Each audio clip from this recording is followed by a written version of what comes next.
This is a tip for getting the borders on your quilt so that the quilt top lays nice and flat.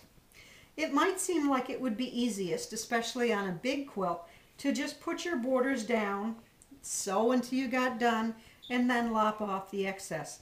The problem with that is even if these are cut on the straight of grain, you always have a little bit of pull when you do something like that. This 80-inch quilt top, let's pretend, might actually end up being 80.5 inches on this side and 81 inches on this side.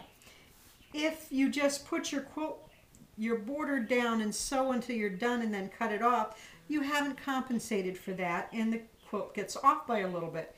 Then when you add these two borders, it just multiplies.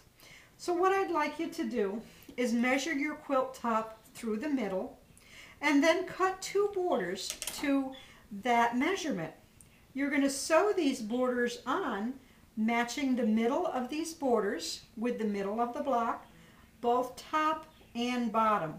That way, if this side is an inch too big and that side's an inch too small, you're going to ease that border in or out as necessary to make them both match each other. Here's our fake quilt top with borders already attached. Now you're going to measure again through the middle and cut two more border pieces that exactly match that middle, and you're going to put them on the top and the bottom, again easing to make sure it fits properly.